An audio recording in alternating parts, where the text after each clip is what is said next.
We are meeting tonight in the School Administration Building. Very exciting.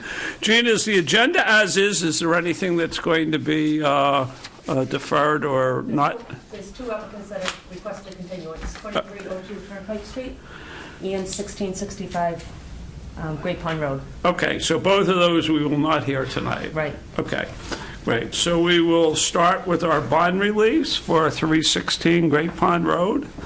What's the story there? So the applicant is requesting return of a $4,000 performance bond associated with the watershed special permit. Originally, he had permitted an in-ground pool, landscaping, and regrading. Since then, he received a modification. The pool was eliminated, a patio and a child play area was installed, along with the retaining wall. All work is complete. The as-built has been turned in, the engineer's certification letter, and Conservation has returned all of their bond funds as well. And the certificate of completion has been issued. You're okay with it? I'm okay with it. Yeah. Any questions from the board? Would somebody like to make a motion to release all the bond for this 316 Great Pond Road? We release all funds for 316 Great Pond Road. Okay, motion made. And seconded by Lynn. All in favor? Aye. Okay. Moving right along to 254 Great Pond Road. Is that the next one? Yes, so 254 Great Pond Road had a public hearing open at the last meeting. If you remember, there was an addition being proposed to the side of a house along with a deck.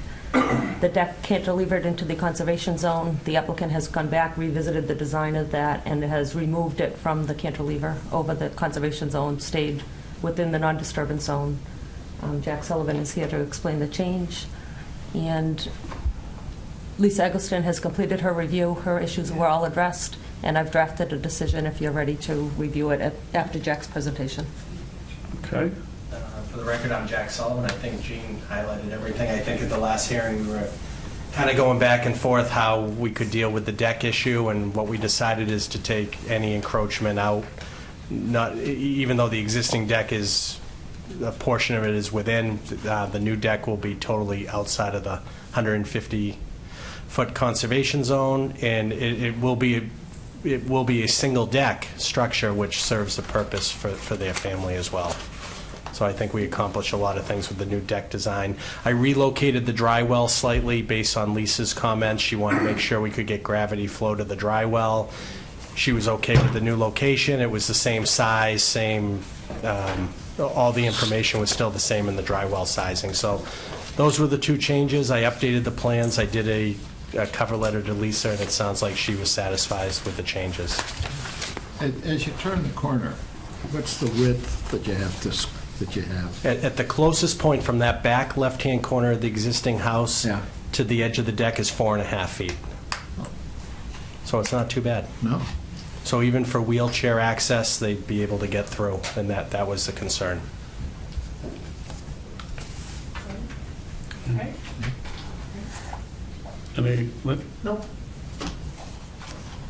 Any other questions? If none, I think we can close the public hearing. Would somebody like to make a motion to that effect? To close the public hearing on 254 Great Pond Road. Second. All in favor? Aye. And we have a decision here? Yep. We're deliberating, correct? I'm sorry? We're deliberating. Yes. Correct, okay. I was making a joke. Yes.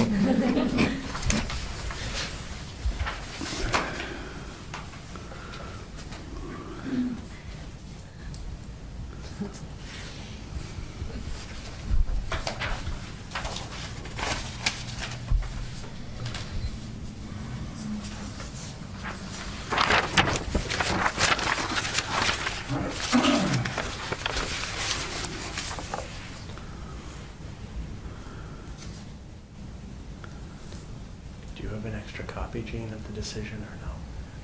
There's two public packets right there and right Oh, there. okay.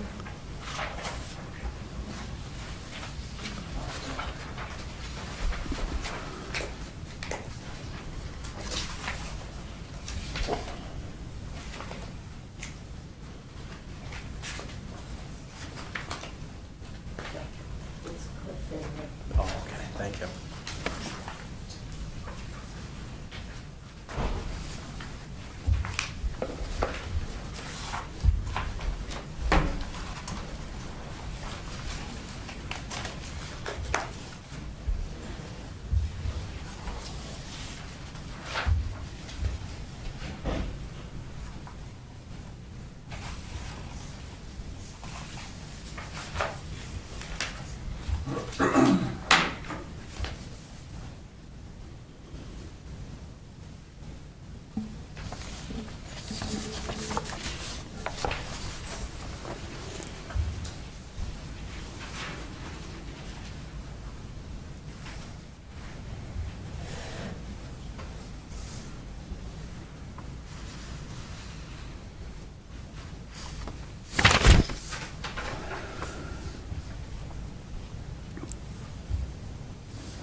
Gene, the first finding of fact looks like it's a boilerplate one, pulled from other ones. It feels a little soft. Because you're repeating in the findings of fact that it's extremely environmentally sensitive, and then you're sort of it's just a general comment. I mean, I would prefer actually to pull it because it doesn't really add anything. So you prefer to pull it? Yeah, I mean, unless there was something more, I wasn't sure what you were getting there, but it kind of like, the final design reflects extensive discussions, but then basically B is what all those discussions were. I would maybe say two things further on it, is that the size of the addition is de minimis, and that we ought to make a mention that the layout of the deck was adjusted to avoid encroachment. We should give them some credit in our findings of fact for that.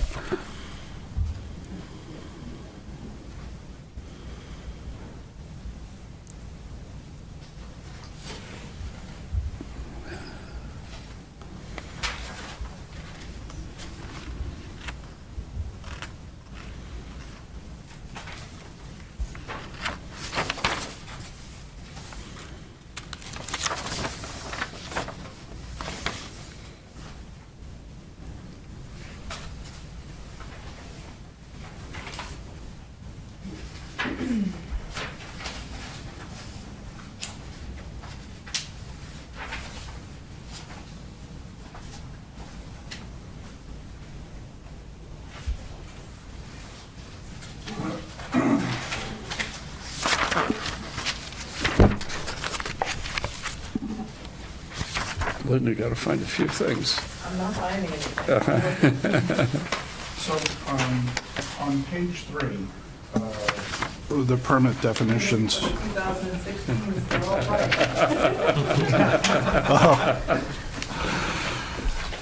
part. Permit definitions 1C,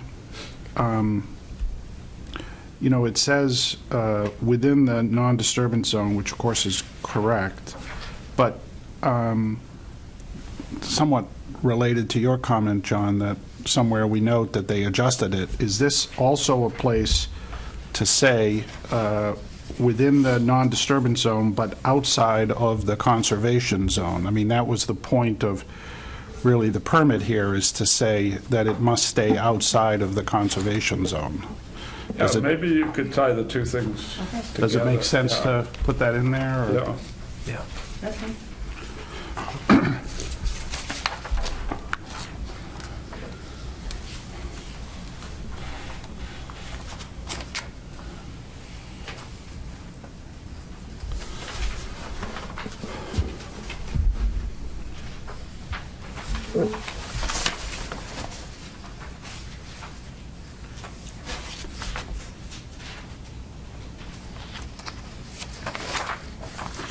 Just a question. We've noted here a couple places the requirement for limits on types of fertilizers. That property is right on the lake. How does, and that it has to be in the deed, how does that get communicated to the homeowners? I mean, I know that in this case, I'll receive a copy of that deed, the recorded deed, with that condition on it. okay, The homeowners typically are the ones that go and record it okay, and have to deliver it before they get a building permit. okay, The homeowners have to actually sign it. Yeah. Because they can be. right, okay.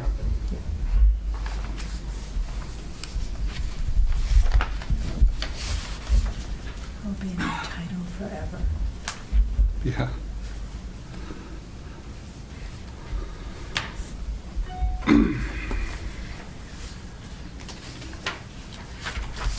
Is $4,000 a standard bond rate for this type of project? That might be a question my client asks. Yes, it's definitely standard. Okay. Everything else looked fine.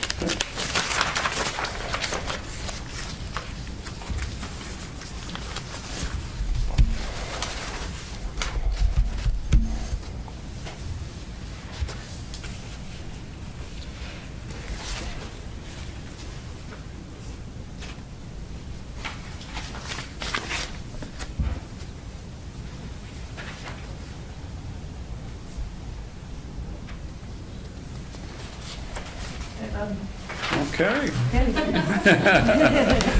Would somebody like to make a motion regarding the decision here? I'll make a motion to approve the watershed special permit for 254 Great Pond Road as amended. Okay, motion made. Second. And by Peter. All in favor? Aye. Aye. Okay. All right, thank you very much. Thanks. Thanks, Jim.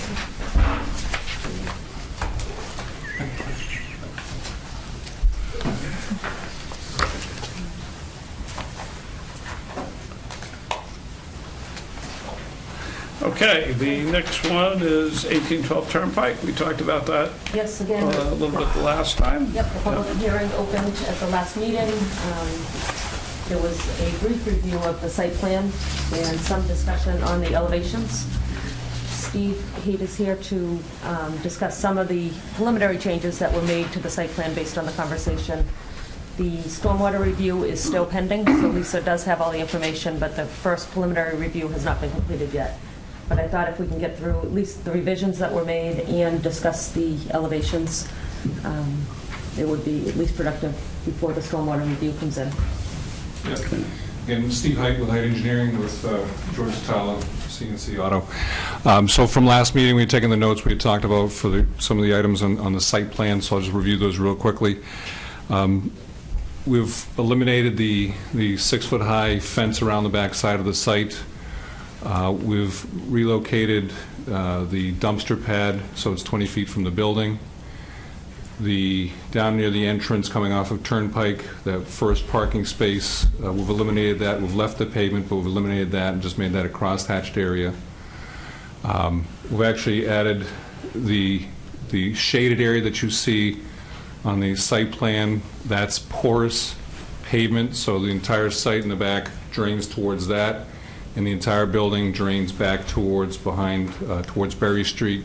On the grading plan, you'll see an infiltration area. I'll go over that with you in a moment as well. And we sent all this stuff. What we did is we updated this plan set, so the entire updated plan set with the drainage analysis all incorporated. We sent that to Lisa right after Christmas. And so, again, she hasn't had time really to get into it as of yet.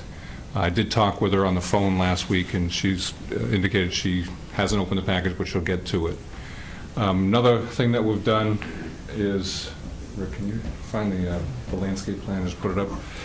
We have done a landscape plan as well. It should be on the back side of that.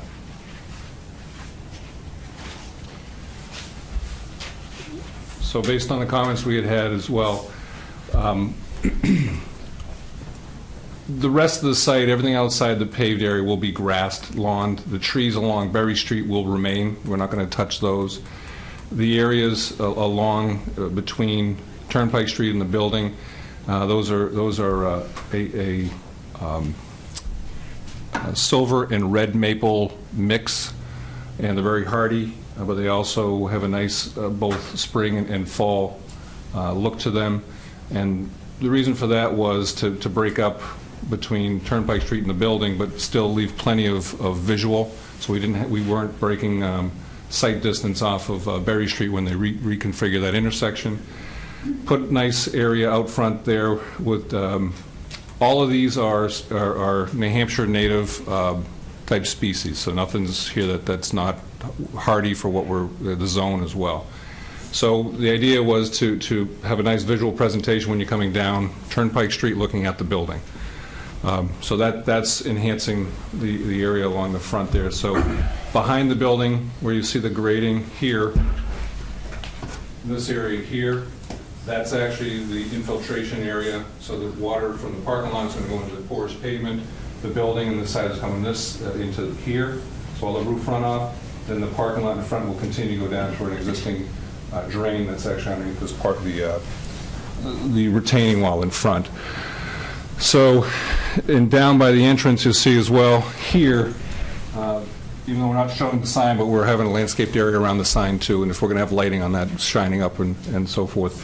And then signage for the building, we haven't got to that yet, but we'll work through the signing ordinance with that. So those revisions we had talked about at the last meeting, we did incorporate, revised the grading, revised all those items and all this information with the exception of the landscape plan you guys haven't seen yet. This is the first for tonight. That hasn't been, I don't know if, do I have to send that to Lisa? The landscape plan? It should be. Okay, we'll incorporate that in the plan set anyways. We'll send that to her.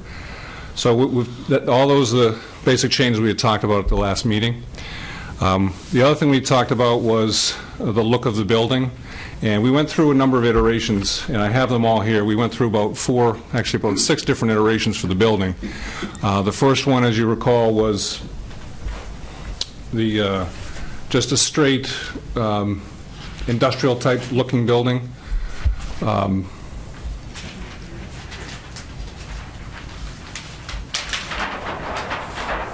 Keep going all the way back down to the bottom. That one right there. So this is an industrial-type building, and we started talking about the different colors. I have a whole bunch of pieces, but we'll just go through them quickly. Whether it was going to be gray with a green roof or something like that, but it's too industrial-looking. There was a comment made, maybe something like a barn, which Gene just had up a moment ago. You know, barn-type style here. In keeping with the farm that was across the street, and that this was a saddlery shop. Different colors, try to incorporate a look that's similar to what's next door. Now, the perspective here was one of the comments, and Gene and I have talked quite a number of times, and apparently some members of the planning board had also gone around town. Gene had taken a number of photographs and sent them to us to say, you know, here's some things you might want to take a look at. And we'll get to the one that I think we're very comfortable with, trying to incorporate all those different components. But what you see on this picture here is those little yellow figures. Those are people figures to give you an idea of the scale of this building. So on a piece of paper, it looks fairly huge, but when you give it an idea of what it looks like, it's not much bigger than a real house. I was going to go to that. So to that end, what we also did was we took a photograph looking from the north, coming into our site, took that style building and put it on the site itself, just to give you a perspective in terms of what it would look like, just for scale purposes.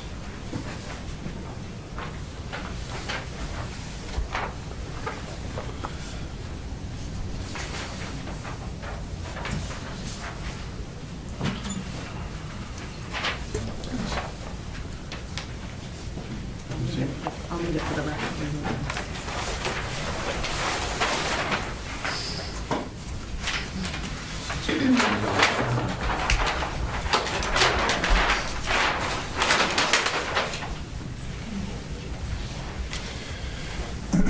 So after a number of conversations with Gene, with going back and forth, this color scheme here is the same color scheme as the plaza next door.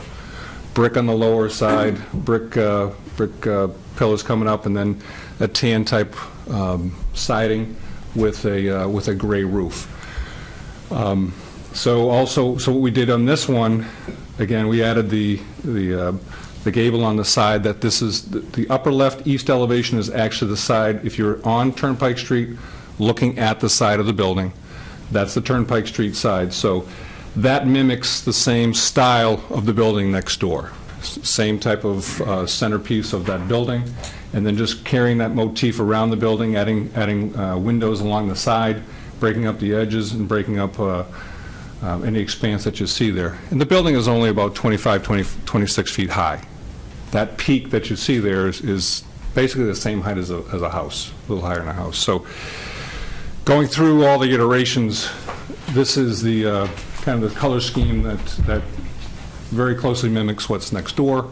It gives us the height that we need inside the building for the use. It does add quite a bit of cost in terms of the brick facade, but I think George Zinigay is very comfortable with the way this looks, since it actually ties right in with the building next door. So, what do you think? I think it's a huge improvement. Huge. So that is brick, that's... okay. That is brick. And then what is the beige material? That will be metal siding, but it'll be colored. Is that what's next door? They do not have metal siding, but it is that color. It is that color. So it is a metal building, make no mistake. The anticipation is that it's a metal building for framing purposes, utilizing the foundations that there, try to tie on those things together and give us the space, the interior space that we need for the business. So my question is, metal building, does it peel? No. Is that paint going to peel off? Is it going to, I mean, I don't know anything about metal. No. I do not think they peel. No, they don't, no. Okay. Gene, put up the back side of the image. On the back side, the garage door is about 30% higher than the front door, which... Yes. Any reasoning? So on the interior side, when you first come in the other side, there's a mezzanine on the inside of the building. That's for the storage. So what we had to do is make sure that door has to be able to get underneath that mezzanine. So that's the only difference between the two. So do you need it that high in the back? We do, because of the, once you come through the building and you have the, actually, do we need it that high? Why would you have an extra height? If you don't need it in the front, you don't need it in the back. Yeah, you wouldn't need that. And it would actually cost you more to have... Because we actually... That's an hugely oversized door. It's 4 feet, right? Yeah, so about that's the a third, size, yeah. that's the size door we actually wanted in the first place, but we don't really need it. It's just for the future, if there's a box van. or Okay. So you can back Okay. in that side. So can you break up that door then with some windows or something? That'd be my Oh, only thing yeah. then, because that's just a big, I don't know, break it up with a... It does look humongous in the picture.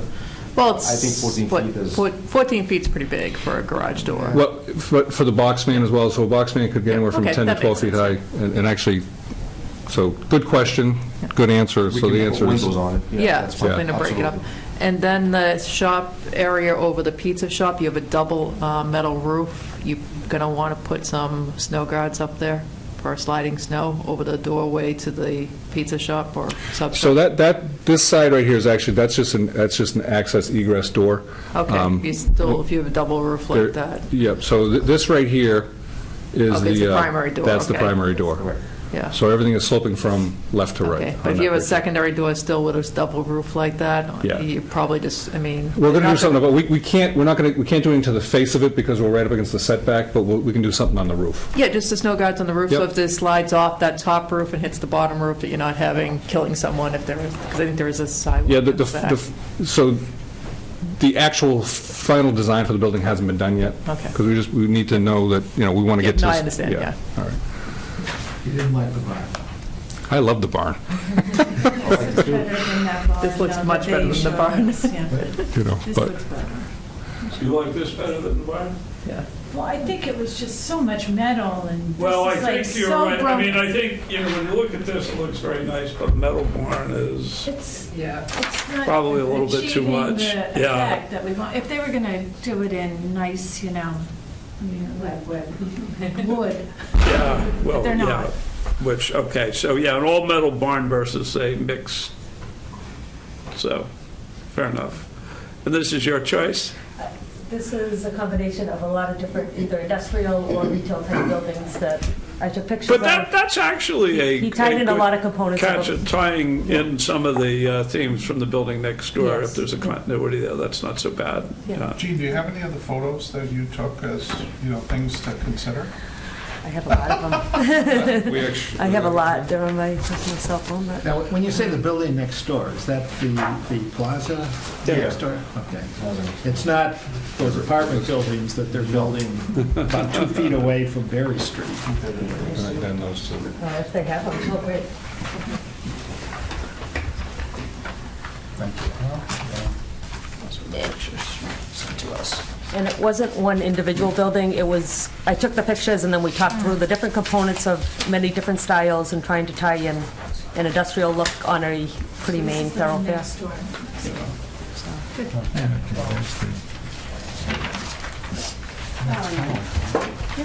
Now, these photos of the buildings, I mean, they do kind of, I can see where this came from, but the photos, none of these are metal buildings, right? Oh, There are in the... There are. There are. Oh, yeah. But probably half of those are metal buildings. Oh, Off of Shotlands Pond Road, so this is a key one. yeah.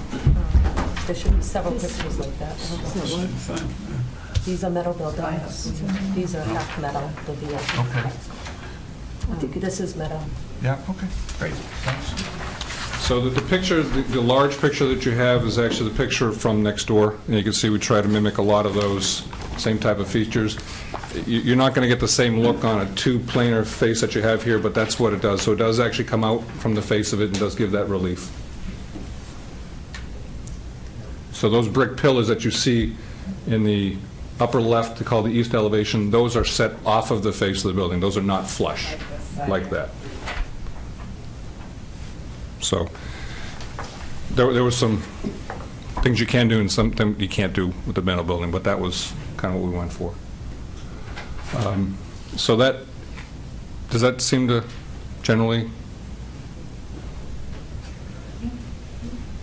Yeah, we don't want it to look like the O'Reilly Auto Parts. No. Not that there's anything wrong with it, but I don't think that's the ideal thing, so. See that again?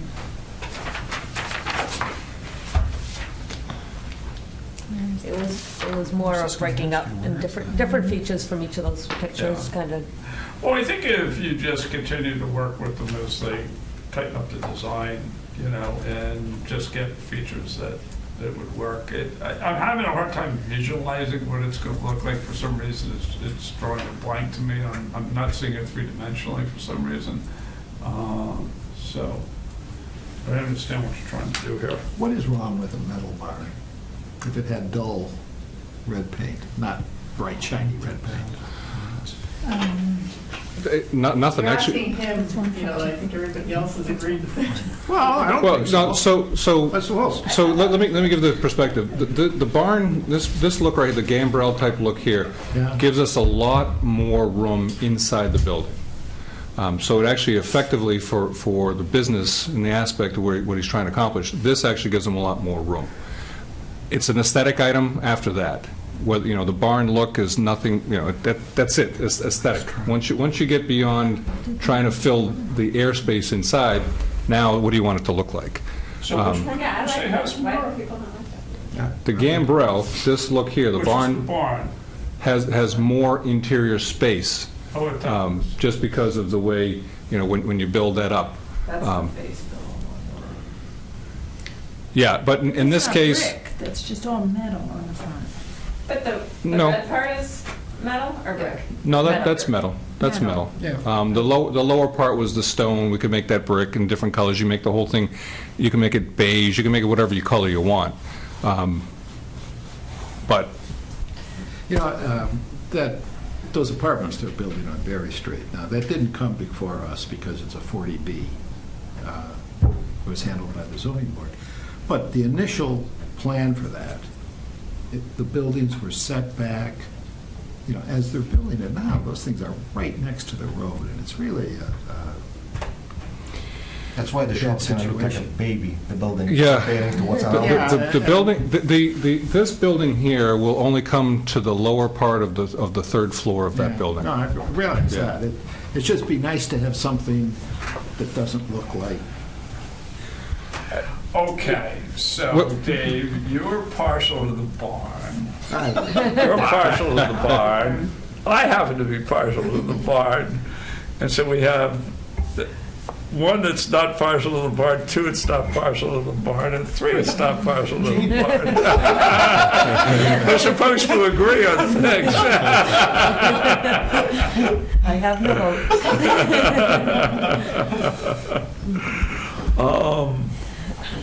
I guess for me, John, I think that the barn idea, I thought it was a great idea, but it doesn't seem to be working for me with two things, with the metal and with those buildings right in the background that are right up against the road. If it wasn't for those buildings being constructed now, and that was open field, this might work in that location, but I think it's going to stick out. So what you're saying is that in and of itself, the building is okay, but in context, it's not. In context with what's going up there, Behind it's now out of context, and I mean, I think I'd drive by and think, boy, that was a good idea that didn't work out. Yeah. It's like Main Street, if Brad Street, they put a big barn right there. Also, It wouldn't make the sense. roof line on a gambrel like that, I mean, you look at the perspective, that's the view you're gonna see on the road, is the roof. Yeah. That's gonna face 114, you're not gonna be really seeing the ends of it, you know. Can you put the other one back up? A second. Can I ask a question about this one? Yeah. It seems like with the brick column being here, to the right of the peak, you're highlighting the garage door. And why wouldn't you be more centered with the peak like you are here with your brick face and highlight more of the front door? Oh, so maybe you'd have to carry it all the way over because Yeah. obviously the garage door is big, but for me, one of the problems with this is this has got no symmetry and it's hard for me to visually like it for that reason, but I don't know. If anyone else feels that way? It honestly, architecturally, point. we can work that out. yeah. Okay. My If- concern is it tends to remind me of a dance studio we once approved. So, Yeah, I mean, I think that I could be persuaded that even though I'm in love with barns, that maybe a barn doesn't fit there. And I think, your point about maybe tweaking the mix and the proportion and the balance of the thing, that would get you to liking this concept? Yeah, because I think the east elevation, which I agree is important because that's what you're seeing on 114, I think that looks pretty good. I just don't really love the front, which Yeah. seems like you should. you're talking about an engineer making square lines. Yeah. Anyway, Well, hey, you draw pretty well here, you know? yeah, So I guess if we're more inclined, George is fine with this configuration. If you guys are fine with this configuration, then all we really need to work out is just maybe some architectural Yeah. details, and Okay. that's fine. If we can put that to bed, then if you guys are happy with that, this is what we'll go with, and just take that off. Virginia, would you even, like on the south elevation, if there was like windows, like, yeah, maybe. Yeah, that would be good. do you just think it's like too much beige? Yeah. Really, I just don't. I just don't I think. I don't just- think this yeah. looks like a front entrance to a business. Like that just looks like you're highlighting a garage door. That's not We can fix that. so interesting. So we in terms of adding another window here or there, I mean, we can work that out. I just, if the color scheme and the style is what is acceptable, and I think it's Yeah, that's acceptable to fine. George, we just worry about the details later. Does look good Yeah. with We this. just kind of, we move on from that, so we don't have Okay. to Yeah. match that. If you guys are, I Straw poll. think I think that's the direction we'd like you to go. with, Okay. so. in terms of the site, we've already talked about that. The landscaping, we're going to incorporate that into the plan set as well.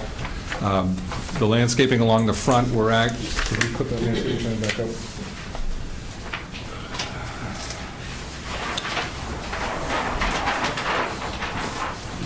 I have to give you credit, no one else has brought a page turner before. So this young gentleman is actually, he's a student, a civil engineering student. He's working with me during the summer and the winter, so I figured he might have an idea of turning pages, just to see. So, but again, we talked about landscaping, but we want to try to minimize the sight distance issues along that edge where we're coming to Berry Street. So, does that seem pretty good for you guys? When you first went over this landscape earlier in the meeting, you mentioned a sign, and I didn't catch what location you were referring to for the sign. Down near the entrance. So there's an existing sign there now. So the idea would be to turn that probably, if we do a ground-mounted sign, we'll probably put it located there near the entrance, probably put it parallel to Turnpike Street. And if we do that, we're going to have a landscaped area around it. So more just let you know that there's going to be landscaping. I think that's something that I'd be interested in seeing how that's actually going to look and how high it is and what it looks like. Obviously not tonight, but... Do we do signage with the planning board, or? It will need to comply with zoning. Right. They would like to see it. Yeah, okay, we can do that. Yeah, I specifically didn't put it on here based on the conversation we had, but Okay. we can make a little sign, we'll have a little sign detail so you can see what it looks like. But whether it's there or move 5 or 10 feet, whatever, it's going to meet zoning, make that work, so. It's kind of a placeholder for you guys right now, so if we do have a sign there, just know that we're going to have landscaping around it. Whether there's going to be an uplight or anything else on it as well, so that's the location. The trees along the side, those are fast-growing, those are maples, so they're going to be nice shading for the parking lot, as well as give a nice break up on the back parking lot as well as the building. And then the face as you get down to Berry Street as well. So those are perennials. The existing trees, they're pretty full-grown, as I remember. They are very full-grown, and our absolute intent is to keep those. Okay, now, there's a rock fence. I forget whether it was on the other side or... Actually, the stone wall actually is on both sides, all along Berry Street, and comes down 2/3 of the way along Turnpike Street as well, kind of to the end of the range line of the house, the building. I forgot to mention as well, we did in fact shorten the building up as well, what we talked about last time, getting that back corner within the 25-foot setback. So those are all the changes where we're at. Drainage, and that plan is with Lisa now, and that's where we're at. So if you guys had any other comments, questions, suggestions, I guess we can just kind of wait for Lisa's comments and go from there. Okay. Where's he going to school? Colorado. Very good. Excellent. So, Okay, unless there's any other questions, thank you, and we Thank you. appreciate your collaborative approach on this. all right, appreciate that. Do you have any questions, Drew? John, just a quick note on 1665 Great Pond Road. The reason that that's continuing is they're actually proposing in their application to raise the existing structure and to rebuild, so they have to file with the zoning board for a variance to construct a new structure in the non-disturbance zone. So they've requested to continue to... Oh, this is the one that's closest to the pond there. Yes, right near Ray's Pond, yep. Yeah, So the continuance is pushed till, I believe, the first meeting in March. And they're okay. going to file with ZBA in the interim, so. We haven't opened. We, What size is it? right, so the request is to open the hearing and then immediately continue it without evidence. on that. Okay, that's so it. That's it. that is so noted. We are opening the public hearing for 1665 Great Pond Road, and we will not hear any Right, evidence. because And we'll- it was noticed in the paper for today's... Yeah, opening, and so we will continue it until the March? First meeting in March. Okay. Good. Okay, moving right along. 575 Osgood Street at Edgewood Retirement Community. So a couple meetings ago, we had a presentation for a small house concept that Edgewood would like to... That's what we're calling it, the small house concept? We Or are. is that your term? Nope, that is Edgewood's term. Oh, okay. Small home or small house. A conceptual plan was displayed, and I will bring that up. There's been some minor changes to it. There was a site visit conducted after our last meeting that several board members did attend. Bob Capola is here. If you want to review the conceptual plan as well, and then what we've presented, actually you should have a copy of, is some draft language for a warrant article, because as we discussed, this would require a town meeting warrant article. Yeah, okay. To pursue this proposal. Okay. Good. Why don't you, if you could give us the short overview of, what you've done since the last time you've been with us. Sure, John. How you tweaked it, and then we can jump into the zoning. Yep. From the site walk that we Hey, did. Bob, if you could identify yourself for the record, Yep. so, yeah. Bob Capola, Edgewood Retirement Community.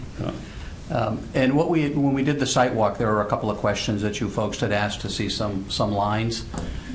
I can't see them from this far out. So I believe one was the 100-foot setback. Yep, we have the 100-foot setback, the 325-foot non-discharge zone as well. You had asked to see the 250-foot one is right here as well. From the lake is over here. So there's the 250 line and the 325. And then what we did was we moved the line back. We put the line in from the edge of the Half Mile Hill property for that 100-foot setback. So within the off of that building. within the CCRC, the setback is 100 feet from a property line. It's not the residential 2 or residential 1 setback requirement. Okay.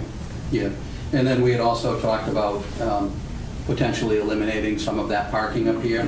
So we've done that, and we've shown you what that looks like with that parking gone, which then caused the building to shift a little bit, but we're able to maintain that 100-foot. Where did the building shift? It moved where? We came this way a little bit. And then you've got the 75-foot Which kept it out of, conservation zone, which we stayed out of as well. and that removed it from the Zone A as well, right? That little twist on the building. Yep. can you just point out where we gathered so I can orient to where the So- parking lot for Half Mile Hill, right there? Right in here. This is where we started. Yes.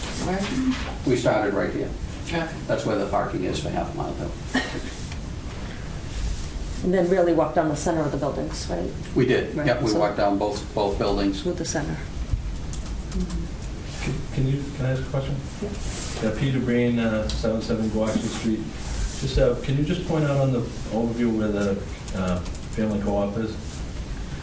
Family co-op is You had to point it out. down to the left. You see where it says map, Like over here, right? what's it say there? So Map. where's Osgood Street from? Osgood Street's down quite a ways. Way down. Osgood Street would be way down here. Okay, Co-op's the bottom left corner. all right, Yeah, bottom left. Okay. thanks.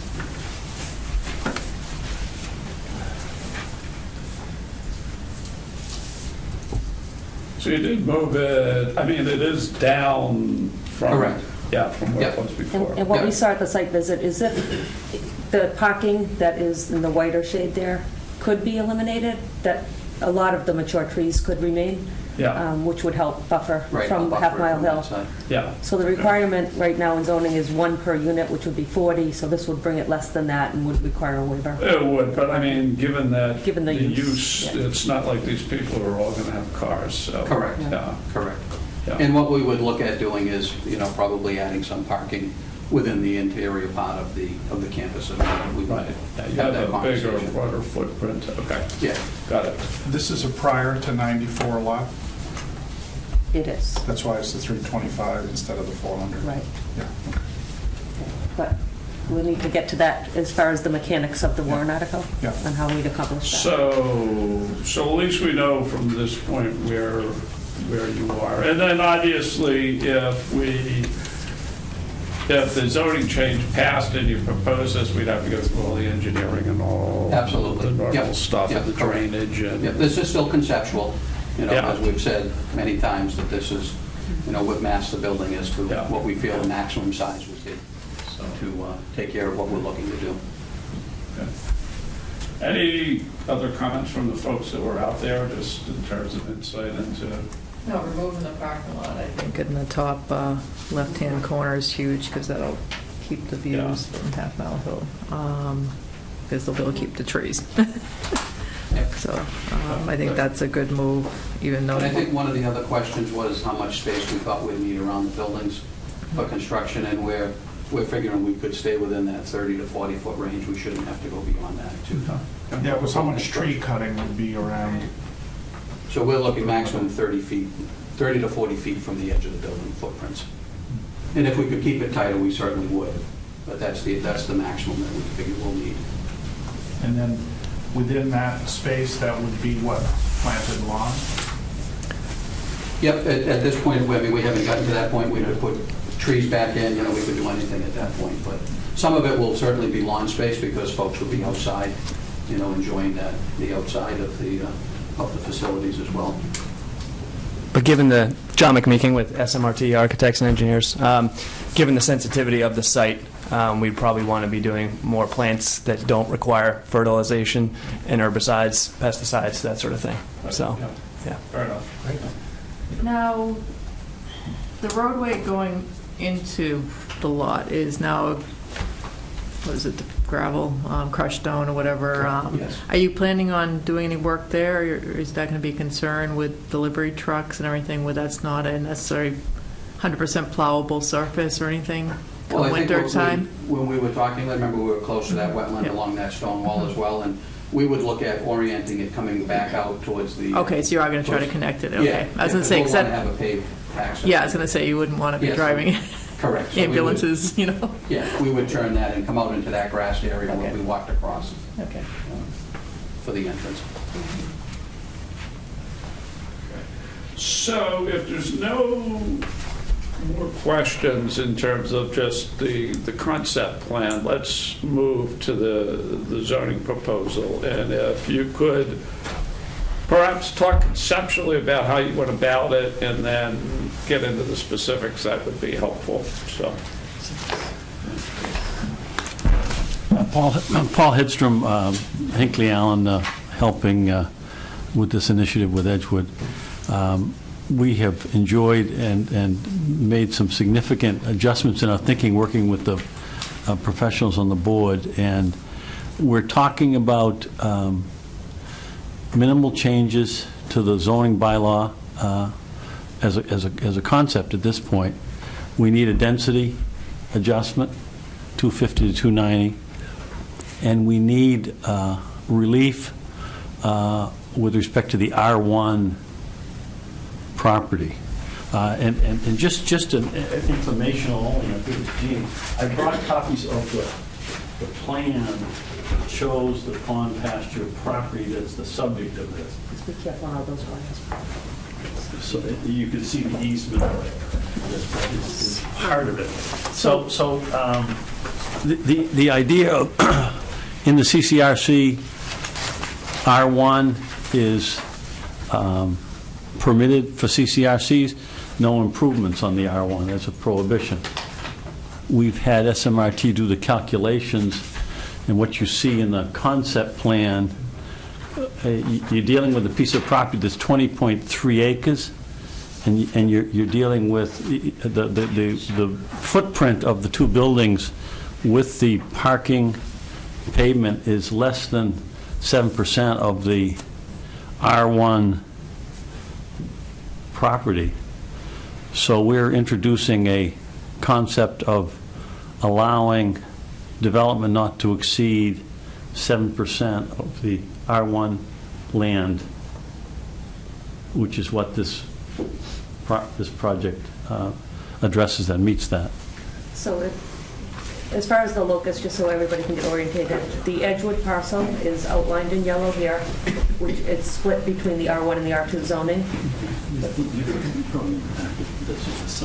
The parcel that we're discussing in terms of where this conceptual plan is placed is on the orange piece. So that's approximately 20 acres, and the Edgewood parcel is approximately 90 acres. So this parcel is within R1. And as Paul said, currently the CCRC restricts development within that footprint. So this is the same. It's a permitted use in R1 on the CCRC, but no development activity, no physical improvements. Right, it was to get the density based on... Correct. Yeah. So what is being handed out is a short summary, as well as the language that I believe you already have a copy of. The approach we're taking is to try to be as, I guess you'd call a minimalist approach to changing the zoning. We're trying to be sensitive to the complexity of the CCRC and not to wholesale adjust the zoning lines. We had talked about that some time ago. And we're trying to be very, very economic in our suggestion on how to create this use. Yeah, so you went down the path of density, or as a portion of the R1 as being the criteria, as opposed to limiting, a certain number of feet into the R1 or a certain distance from the lake, although you have to be a certain distance from the lake anyway. Well, that's right. You have Yeah. a tremendous amount of protection, understandably, with the lake in terms of where you can go and what you can do between the special permits required here, the variance required from the Board of Appeals. So I didn't think we needed to go. Did you count your 5% just based on this parcel or everything that was in the R1? Well, this is all R1. It's 20.296. No, but I mean, did you count the other land that Edgewood owns that's next to it that's already protected property? No. No, you didn't. Okay. I mean, hypothetically, you could, I suppose. Right. Which would bring it down lower, because it would be a lower percentage. Right. Yeah, okay. But the two buildings are just under 40,000 feet, right? Yeah, the total acreage that we're looking at is 1.21 that we would need with the 7% here at 1.42. Yeah. So we're underneath that 7%, just on that one parcel without adding anything else into it. Is there any reason you chose 7 as opposed to, say, 10? Well, I mean, other than that's what you're going to be using. In the spirit of being as careful and as economic in our suggestion to the town meeting, 10 is more than 7. We don't need 10. We're just trying to be, you get a 20.3 acre parcel and have two buildings on it, and just consistent with what we're thinking about and what you've suggested with parking. Parking is going to shrink because you're right.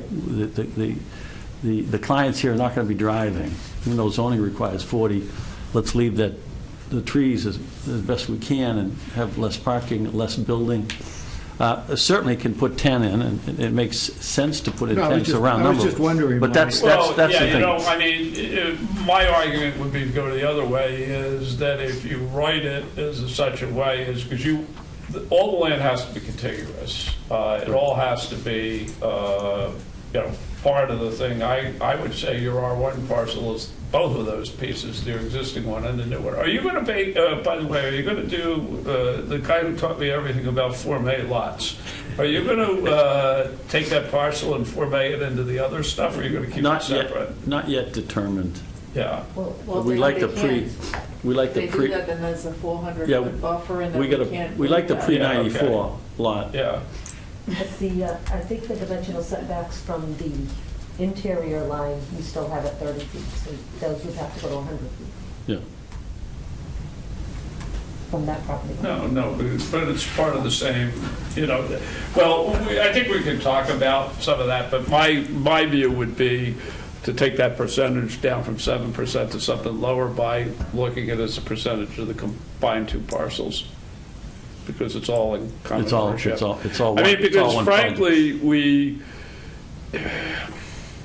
we never were, we never wanted on these types of projects to put a lot of the building into that zone, so if we could minimize the total amount, this just happens to be an unusual circumstance where we think we can allow it. Right. So that would be, something to consider. The other thing would be, and this might touch on the CCRC in general, again, because we have to look at the overall CCRC, is, you have to increase the density up from 250 to 290, but what we might do is allow the increase over 250 to be only certain types of units that are more de minimis, so we may have to think about that a little bit. Yeah. Yeah, the reason I picked up on that 7 was... It's an odd number. Well, it sounds like spot zoning, Yeah, no, you couldn't. And of course it is. You're 100% right. We need to be intelligent about this as applicants and smart before the town, and this is where we've come down, and that's why we're talking about it. Yeah, so. Anybody else have any other thoughts? Appreciate you coming back with that additional information, and, that's helpful.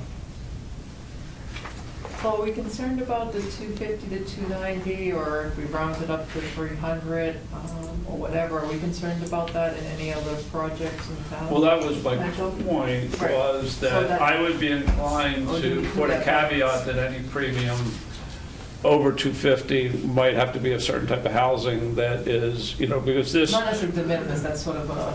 well, it's not de minimis, but you'd have to go back and look, I can't think of the language now, but if you think about it, it's fundamentally different than What's the total some of the age rest of the campus property, business? because we just talked about it doesn't have parking requirements or anything, so maybe if it's, we make it for the, not necessarily the cognitively impaired, but something that is more of a different type of use, you might be able to, Well, do we make it by special permit, anything over 250, that's not by right, that's by special permit, so that way we... might be, well, the whole thing's a special permit, so. No, but if they get 290 units by right, when we change this for another property, is what I'm saying. Well, that's what I'm looking at Yeah, for is that- another property, but I mean, Is that the limit at 250, anything over 250? well, I think what I would do is, I think you could make the number, whether it's 290 or 300, but for the last 50, it has to be Right, certain that's what I'm type of saying. housing. Or different type in by special permit, yeah. And it's a special permit use. There's a whole hurdle of permits you need to go over. That's what I mean. You're dealing with 110 acres with the pond pasture land. The aggregate campus would be 110 acres. Yeah, I mean, the thing is, it's a special permit use too. I don't think you could layer a special permit on top of a special That's true. permit, so it would be. Well, we have like waiver requirements, you have this month, we can waive up to increase like parking up to 25%, we can do that, You can do that, but you can't go the other way. Yeah, right. With the unit. So I think we just, maybe we want to think about some sort of tweak of the 290 or 300, so. Any other thoughts before we go? Okay, good. Judge, just one more comment for you folks. We had talked about putting this under a conservation restriction, that the balance of that land, and we have already started that conversation with the trustees of the reservation. That's great. And I mean, as we said, one of the other things we would like as part of this is that a sort of a path access easement for the Yes. Yep, town. and we have something in there now. It's not really defined. It's not how it exactly would be, but we will absolutely do that. That will be included. Great. And just for the board's information, we're moving forward with closing on the pond pasture late this week. Good. All right. So it'll be exciting. Great, well, thank you. Yep, thank you. Thank you.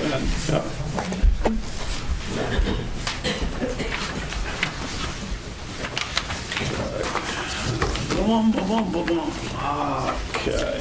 Where's the Next clock? item. Oh, it's on there. The clock's on a good spot in this room. Can we move it? This is an ancient. 1679 Osgood Street. Not bad. We talked about this the last time, correct? Colonial definition. It's a great pond. Going to talk about it again. Yes, we are. So what has transpired between then and now? Okay, so after the last meeting, you had asked Kevin Foley, who's representing the applicant, and I to work on some language, or proposed language, that would essentially allow a use, a new use in the CDD3 to allow for a landscaping type operation. So just to refresh everybody, the property 1679 is highlighted in yellow. It's within the CDD3 district, which was established in 2008. Is there an island? Am I looking at that correctly? That's the parcel in yellow. It actually runs long behind the subdivision that was approved. So it's somewhat of a buffer to... No, the orange. You see the thing in orange? That's the parcel that we're talking about, right? Yep. Yeah. What's the pink piece in the middle? Island. That's just behind, that's like the underlying zone. No, in the middle of the orange. That's the Yeah. property. Well, how is the middle pink when the rest of It's it's... filled in. It's just not filled, it's... Oh, it's not so filled that- in. it's Okay, that I piece- thought maybe there was a No. special trick here. I thought you had to like parachute into the conforming parcel In or order something. to get the whole picture of the CDD3, and it runs... I don't know, I'm literally minded. What do you want? It runs to Holt Road, to Yeah. the Haver line, pretty much. Okay. And this is the parcel, and the structure's on the parcel. So we looked at those at last meeting. Okay. So for the record, Mr. Chairman and members of the board and the town planner, I'm Kevin Foley. I'm a resident of North Andover, 52 Hewitt Ave, but I also have a law practice in Newburyport. And I represent Mr. Chad Lawler, who owns 1679. So when I came before you on December the 15th, I was really sort of looking for some direction from the board with regard to the CDD3 area, because landscaping is not one of the permitted uses, and he's run a landscaping business for 21 years. And there are others in that area, including Tyler Monroe, who could not be here tonight, Peter Breen, who's here tonight, and another, at least one other landscaping company. So at any rate, I was looking for a little bit of direction, and I think what you did was invite me to submit a draft warrant article, which I provided to Jean, and she aptly took my inapt drafting and drafted something as a an alternative to it that really, I just had landscaping, she had contractors, yard landscaping, lumber, and other building materials, sort of more broad than what I had proposed. And I had a conversation with Jean about it the other day, about just some concern of mine from looking at some of the language. And I just thought maybe tonight we could talk about what the board's concern is and maybe allow me to work with her on some of the language. But So this is just a starting point for discussion. Essentially, Chad bought the property, was under the assumption, I guess, that landscaping use was allowed, given that there's several other landscaping uses there. I was not involved with helping him buy the property. Chad, if you want to speak differently, that's fine, but Tyler Monroe's property is directly abutting. There's a Uski landscaping directly abutting Tyler, and Peter's a few lots up the road. Given that, what Kevin had submitted, you have as Kevin's recommendation, and I took that and kind of looked at CDD 1 and 2 in terms of outdoor storage and restrictions associated with that. So I incorporated those in both a permitted use and a use by special permit as two different alternatives to the language. And when it comes down to it, this also would require a town meeting vote, and whether it is a citizen petition or whether it's something that you would entertain supporting is on the table for discussion as well. So any thoughts from the board? Just, kind of where this whole thing sits. I mean, we started discussion last time, but I don't know if anybody's thought any more about it. And you also asked if we could invite Erica Forey, who is... Oh, yeah, that's right, yes. Yeah, So simultaneously, the Osgood Committee has been established that Eric is chairing. Eric, do you want to come up? We're going to put you on the spot here. Yeah. I guess, sort of to be blunt about it, is I think we put the zoning in place a number of years ago when it looked like the Osgood, was going to take off, and this would sort of bring up to, arguably higher and better use and create more value. That obviously, there haven't been really many, if any, changes of use over there, other than the police station, I guess. So I guess what you're thinking about what's going on over there, and would a change like this have an adverse or positive impact on the overall economic development of this area? It's a little difficult to, we're setting up a process on the, in general, and I know that's the next item on the agenda about the master planning process. So the Osgood Committee is really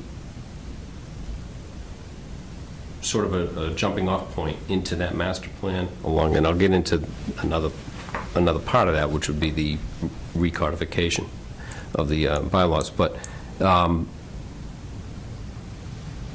clearly, I don't want to predispose my opinions and then walk into a process that will take a year, I'm assuming, with open discussion, and this clearly should be part of that discussion, and how it fits, and how the Osgood or 1600 Osgood fits within that whole corridor, and how everything leverages or should leverage, and what we have in place now. How do we make it better? That's what this whole process is about. I know there was, I believe, a change in early 2000, I think, from Mr. Breen's business, and then this changed that area again.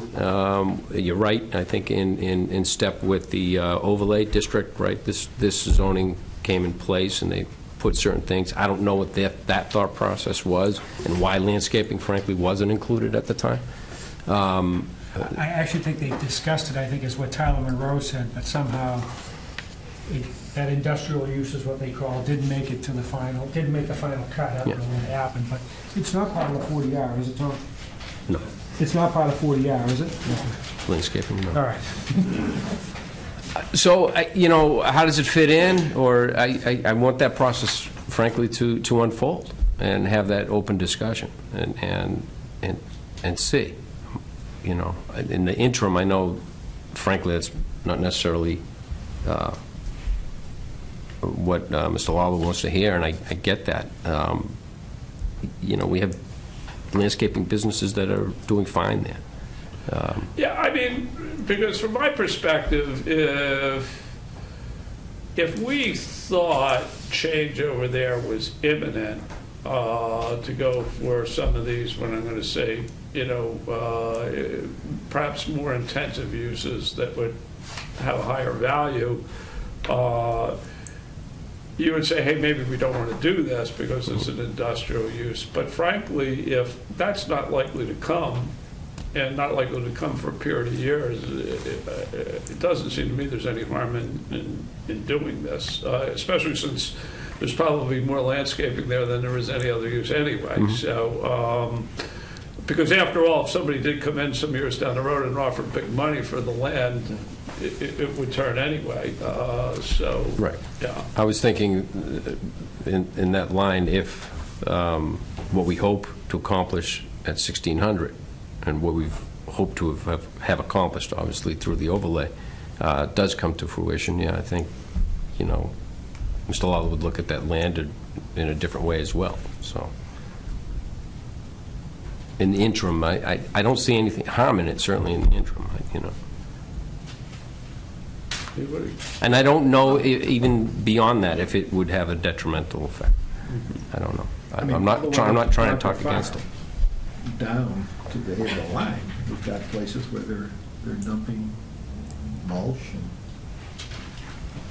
and I still think it comes back to if the right person came along and offered all of them, millions of dollars for their property to build, a hotel. I don't think anyone's going to say no, right? So that's where I keep going back to is in the interim. Can I just give a little history of this? Yeah. Sure, Peter, come on up. Haven't seen you at a planning board meeting in a long time. Yeah. We were both teenagers. Yeah. So, Peter Breen, 770 Boxer Street, 61-year resident of North Andover. And I got a little bit of history here, but I purchased 1451 Osgood Street in 1999, and I've been selling mulch since 1970 in loom, doing landscaping. And I went to the Board of Selectmen in 2003 and the Planning Board, and wanted to zone from I-1 to I-2 so I could do contractor yard. And I believe Tyler and Chad were industrial S at the time. So I wanted to do the contractor yard, and I got 100% approval by town meeting vote, and Selectmen gave me 100% approval, and the Planning Board striking a deal with John on town meeting floor saying, no auto body shops, no gas station, and a couple other things. So I could do the contractor yard, which I thought I still could do until this thing with Chad happened, and I didn't realize that it was rezoned in 2008. My fault. I mean, I would come to a meeting if I know about it. But I called you, right, Peter? I'm the troublemaker. I'm no, the for this one for this meeting, yeah. Well, Tyler let me know too. But Chad's place that he's going to buy owns. I bought mulch there when it was Coppola. Beth, Chad's fiance, Beth's grandparents had a farm there. And I bought mulch from them in the 70s and loam, and there was a greenhouse there. I'm sure some of us can remember that. And so there's a history of already doing what he wants to do. I mean, maybe not for the last 10 or 15 years. I don't know when they tore the greenhouse down. So it's not like something new here. And, the grand scheme back when you rezoned in 2008, I mean, we thought we were getting the 500 apartments and things like that. But I think economics would work things out, like you say. If someone came along and offered the right money, they're going to take Chad out, or me, or Tyler, or anyone else. I mean, Tyler thought he had to deal with Krispy Kreme 10 years ago. Really? It's a good thing you didn't take a percentage of the profits. So you really don't know. And I was just going through the zoning that I got from Jeannie, and it says mixed use, and the town-wise mixed use, and lots of things were a lot different. 30 or 40 years ago, we had McClay's, Len's at McDonald's before the McDonald's. Gilly Ray's gravel pit on Ray Street. I mean, I kind of like that better than I like Peachtree. And the house along Chestnut. Ken Bailey on Waverly Road. You've got Mahoney Contractor on Davis Street. My place was Az's Farm. So it's, there is a lot of history of different things going on in North Andover. And I don't think what, Chad wants to do there is a real change in use. And what I'm doing, I mean, I'd like to be included in whatever zoning it is, because if not, I'll just have to come back to town meeting and try to do it on my own. And I think I could get town and you guys to admit that I'm, have the right to do it. So, thanks for your time. Any other questions or comments? Yes. On the flip side of this, I believe that having landscaping yards will impede the 40R from being developed. I would not, if you look where the baseball field is, I wouldn't buy a condo or a townhouse or a single family looking at a contractor's yard across the street. And I think that's part of the reason why this area was rezoned, restricting outside storage. You have heights allowed up to, I think we put into the Osgood 45 feet. You can't, there's no way you could possibly screen, and that's the area of the residential right across the street. So I have major concern that it could impede Osgood from being developed. And well, yeah, I mean, I think that, and I wouldn't do it here, but I think you would have to understand a little bit better the reasons why it hasn't been developed to this point. And right. I'm not sure that was a major piece of it. I think there's other factors. I think there's other factors too, but I think that would impede the development of it, and that's why I think that's why it was taken out of it, and I think this should be looked at with the Osgood property when we're looking at the master plan to make sure that it does make sense. Where on that map is the other place where material is stored outside? Next door. Yeah. Coming down? Yeah, right there, that's my neighbor. Right there. Yeah, and then the property below that is the next landscaping yard right there. Right. And I'm actually the bottom both sides, the back of both of them. We got two there now, right? Correct. But just like Chad Law, obviously, I'm the owner of 79, I'm sorry. 1659, the buildings are in the front from the street, and the lot's out back, so you don't see it so much from Osgood Street sitting there. They're probably the same. It sits higher than the street level. So if you're sitting in the baseball field, you see my house, not my backyard. I disagree with that comment about that's going to impede development anyway, because if you're looking at a 40-acre building and you know, a 35-acre parking lot, you know, you're going there because you want to be there. They're going to landscape the, if there are apartments built there, you're going to spend hundreds and hundreds of thousands of dollars on landscaping. And just drive down Route 1 or 128 and look at the apartments that are overlooking those things. If people want to be there, they do a good job of screening things, and we're not, you're not We talking. can agree to disagree. Well, my question is, where is landscaping allowed? There's a 40-acre building that has a huge impact. You're not looking out over the ocean. Is it allowed somewhere else in North Andover, landscaping? I just don't know. I think it's in one of the industrial zones, Yeah, one- covered under the contracting yard type use. Right. But Jerry Brown would have to interpret. Yeah. Well, I don't think it's specifically called out as landscaping. Right. I mean, I Which was think surprising. At this point, it feels like there's sort of two decisions here is, do we think it's a good idea? And if we think it's a good idea, how would we change the zoning? This is one I happen to be kind of pretty laissez-faire on, that I don't think there's any harm in doing it. I'm not sure I agree with Lynn on this. We're disagreeing on things today. We usually agree on most stuff, so but I think we can keep it open as a discussion topic, and you can still propose a change. It would seem to me it would be a very simple thing of just adding a use to the district, and maybe make the use subject to special permit, so that they would have to come in, you know, we could control it. That's That what's might be. crafted, so if anybody Yeah. has any feedback to what's there.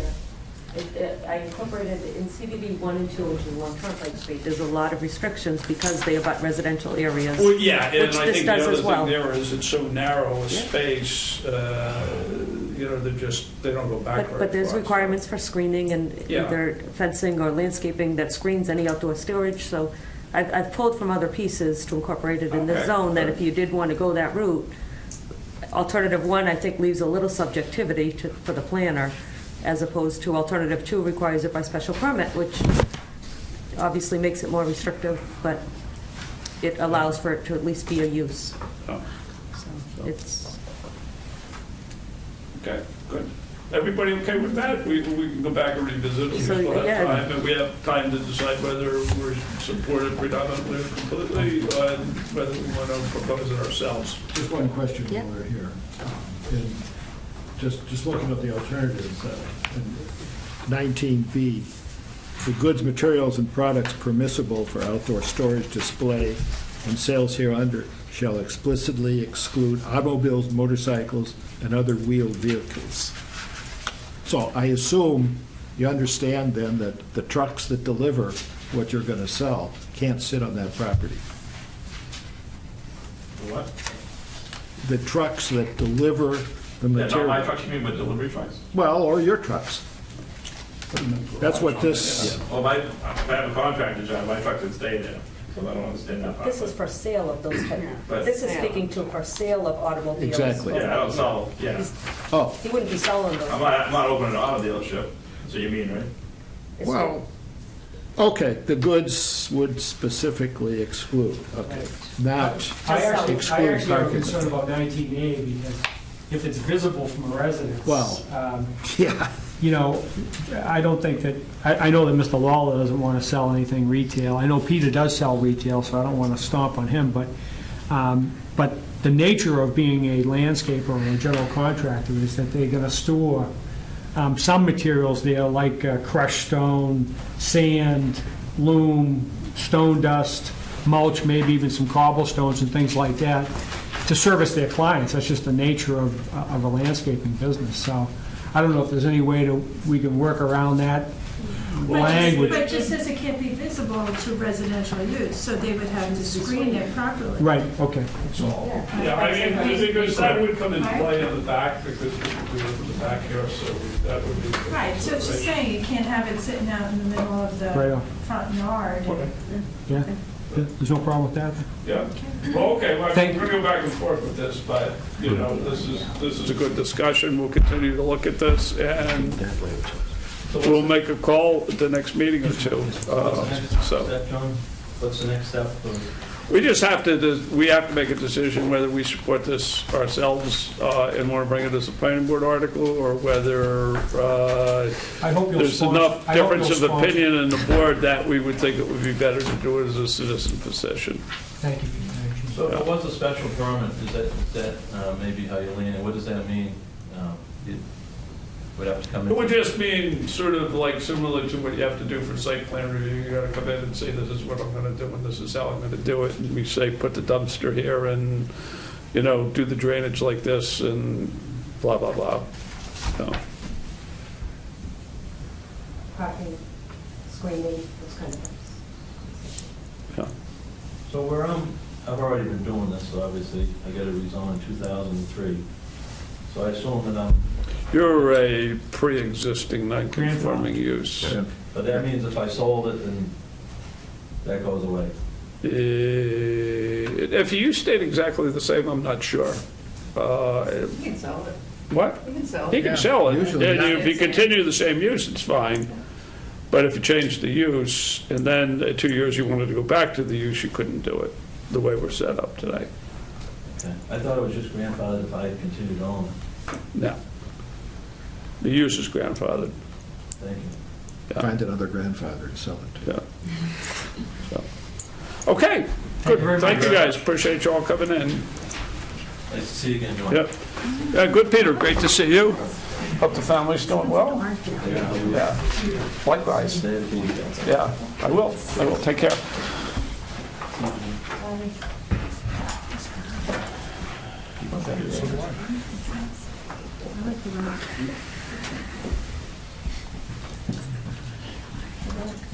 Okay.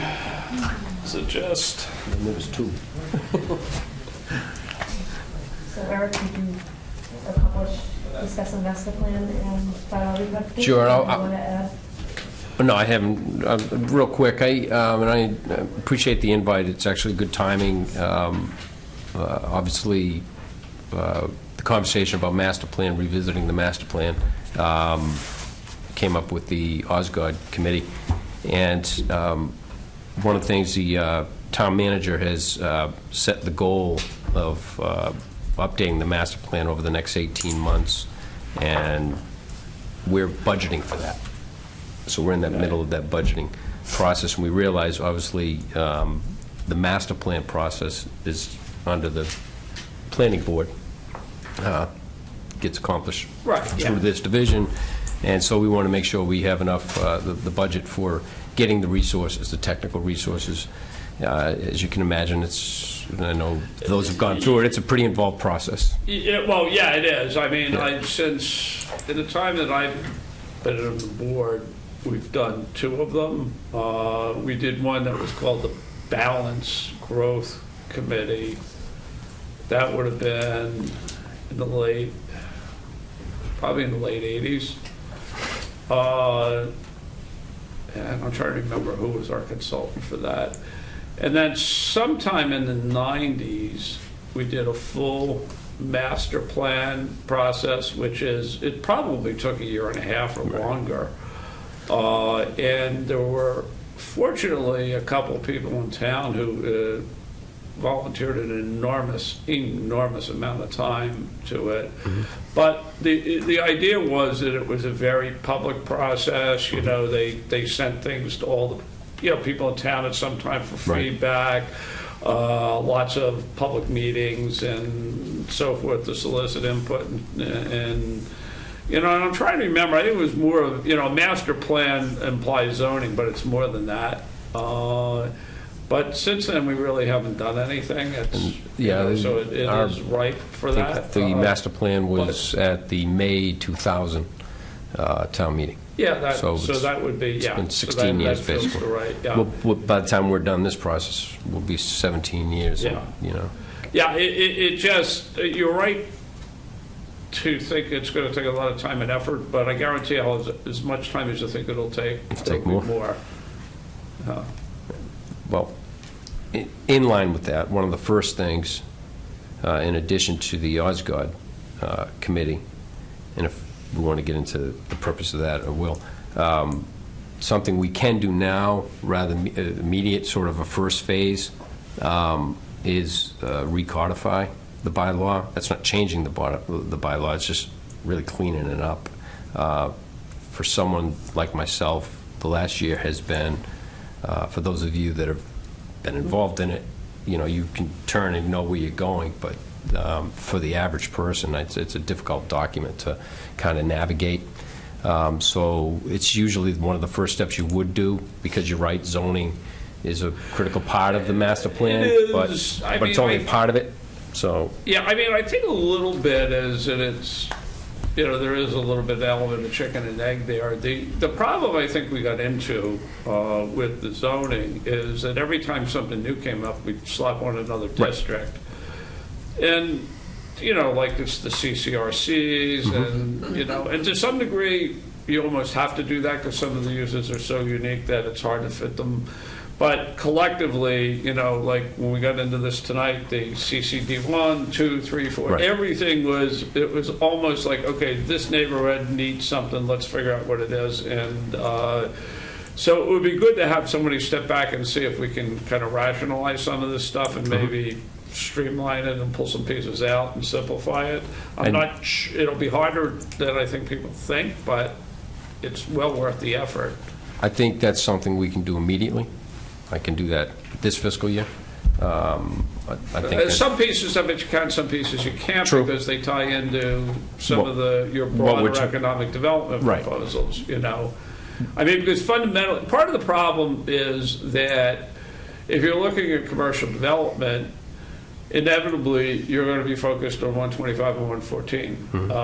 Not exclusively, but predominantly, and you're going to get into all the same zoning things we've already talked about, on those streets and how we've redone the districts a little bit. So you're already going to cover some of the same ground we've already covered. Well, and we just sort of went through a good part of the downtown overlay as well. So,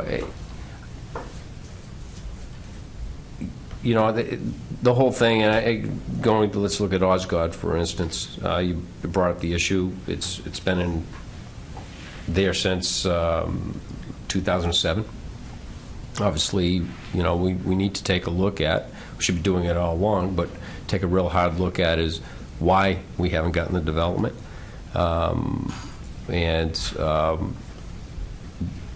Not focusing on the past, but really, so what development do we want today?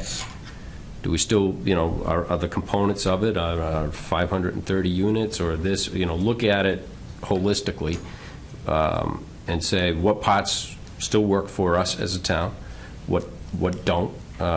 Maybe all of it does. I'm not prejudging it. And then do we have the right tools in place, including zoning, to get it done? And take maybe some of the experience and reach out to developers and find out what have been the issues over those now 9 years. I expect that process to be about a year. Obviously, a lot of it going on in step with the master plan, because it has to. All these pieces need to fit. I also think, I don't think exclusively on the 170 acres of 1,600. Clearly, the 125 corridor from Sutton Street to Haverhill, everything as well, and looking holistically about that.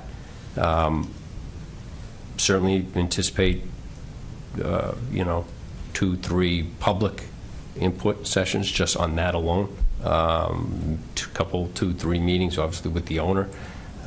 Probably about 12 meetings, all public, but what I meant by the other ones, meaning public input, to tweak it or totally redo it, whatever it is. I have a question. If it's going to take a year to redo these plans, is there something we can do in the shorter term to just get some other businesses in that space? Like, I feel like we won't stop looking for that. I mean, and I guess this is my lack of knowledge on how this stuff works, but Who is soliciting businesses to go be in those spaces in the Osgood Landing area? Well- Is that like town people's job, or the guy that owns the building, or? Both, I would say. Okay. So certainly the owners are 'Cause I out there feel doing like- it. But we're touting it. The state is touting the site. I've had some good meetings with Mass Bio, Life Sciences. We had the Secretary of Housing and Economic Development at the site. Was impressed with the site and its potential. Everyone's impressed with the potential. We're just trying to figure out how Right, to that's get what it. everybody says, oh, I know, that's great. It Yeah. would be great to have this there. I feel like all the time to me. But the people who have the money to do it haven't said that. Well, now's the time to work on it again. Economy's starting to turn Yeah. around, so. Yeah. 2007, 2006, don't forget when we passed it, when the housing crash happened. Yeah. Oh, yeah. Right. So, But, again, is 530 units what the town wants? Is it 1,000 units? Is it 200 units? I don't, again, I'm open to all that conversation. Is it limited to the 30 acres plus the, 12 acres of the mixed-use zone? Or do you intersperse them over 170 acres? I don't believe the owners prefer that, but maybe development does. Maybe developers do. I mean, we should be open to all parts of that discussion to find out, what is holding it back. Because we do know there is a lot of development going on, and we certainly know housing is going on across the Commonwealth. It's just not happening here. And it's too important a site, not just to North Andover, obviously to North Andover, but to the region as well. I think it's important to the corridor though also, because I Right. think we haven't had economic development along the other parts where we see the for sale sign sitting up there for a decade because of Osgood. If Osgood was thriving, I think you would have seen more shops and more retail, without more a doubt. businesses. Or between, Without a doubt. Butcher Boy in there, those businesses would have sold and been developed, so. So it affects other property owners, I think, too, and I think by having this, the town stops at this line, with development, sort of area.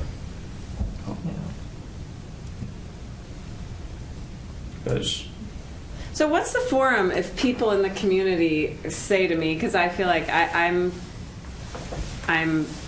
talking to a lot of different people recently about the fact that I'm on the board, and people are asking me questions, and people will say, well, why, what about this? Why, I'm in the elementary school age bracket, having 2 kids in elementary school, and everybody I know is spending all the time at Danvers Indoor Sports Complex. It's like jam-packed with people, and we're all going to Peabody and Danvers every weekend. Like, why don't we have that there? And so people are asking me, why don't we have that there? So I don't know, but... Well, I mean, if you think about it, the fundamental thing is you need a piece of land.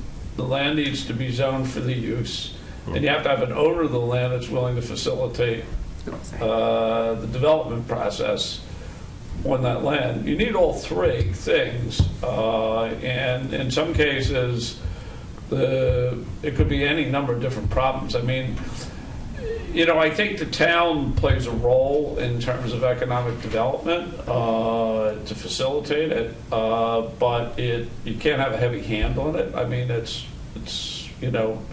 ultimately, it's the owner of the property that has to do it, has to make it happen.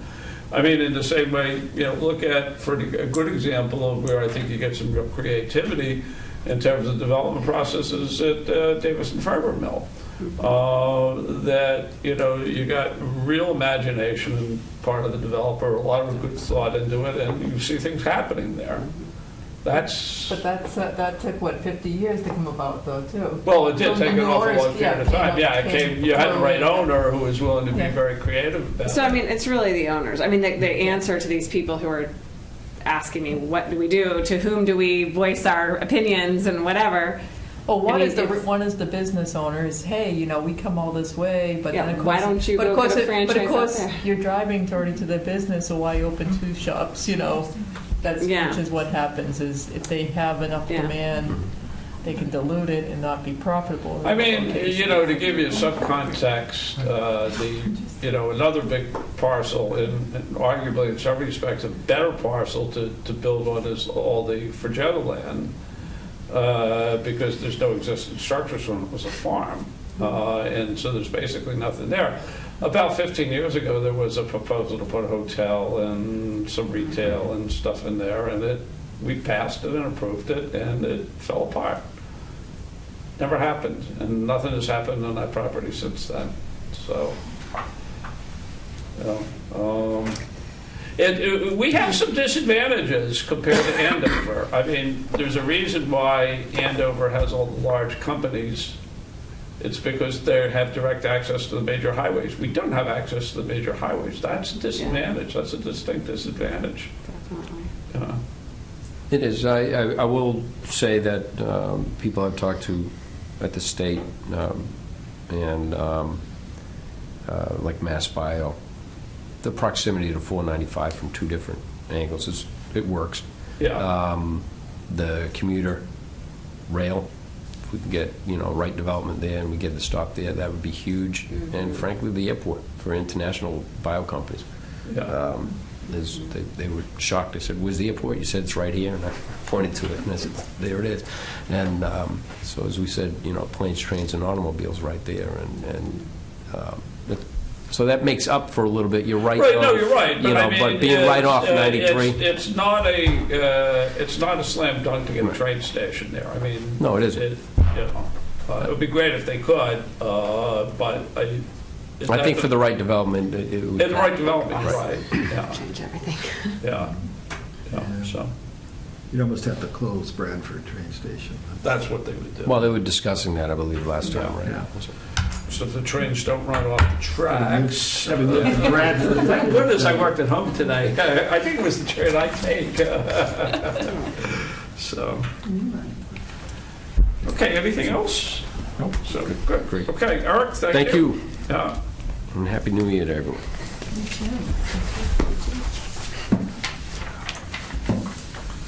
Okay. Tom, how are you? Good, Mr. Chairman, how are you? I'm doing very well. I think we're, I have a motion. okay, we're going to, yes, go ahead. I move to go into executive session for consultation with town council for confidential legal advice and to discuss litigation in the case of 1600 Osgood Solar LLC versus North Andover Planning Board. And the chair declare that an open meeting would be detrimental to the town's litigation strategy and that we will return to open session briefly. Okay. So we have to poll each person to go into executive session, correct? Need a roll call. If we do a roll call, so. Do we need a second on the motion? So- Second. Yeah, okay, motion made and seconded, so, Yes. okay. Do we say our name? Yes. Yeah, say your name, yeah. Peter, yes, Boynton. Yes. Laura McSherry, yes. Dave Kellogg, yes. Lynn Rudnicki, yes. Regina Keen, yes. John Simon, yes. Okay, great. Can we? Right, I'm out. Yeah.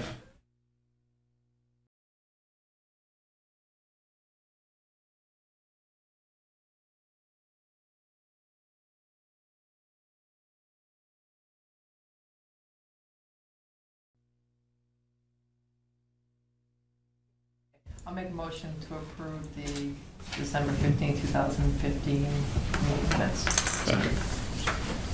All in favor? Aye. Is he coming back in?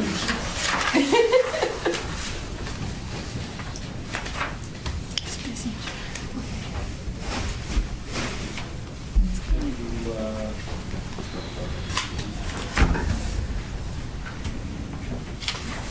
Are we in open session? Yes, we are. Open session. Now that we are back in open session. I want to take on the item in the agenda that is an open meeting law complaint from Osgood Solar. We acknowledge that we have gotten that complaint. We are in the process of responding to that complaint, and I believe, Eric, you are going to take the lead in responding to that complaint.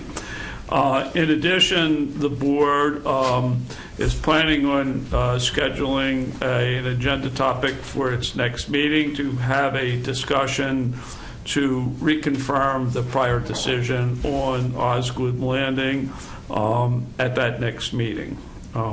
Any other things that anybody wants to mention related to that? So you'd like Eric to respond to that, to the attorney? That's correct, yes. Okay. Yeah, so. Should we make a motion to instruct Eric to respond on If you behalf? would like to do that, I think yes. that's it, yeah. Okay. Let's make a motion, I'll make a motion to authorize Eric to respond on our behalf on the open meeting law complaints. Okay. Second. All in favor? Aye. Okay, good, thank you.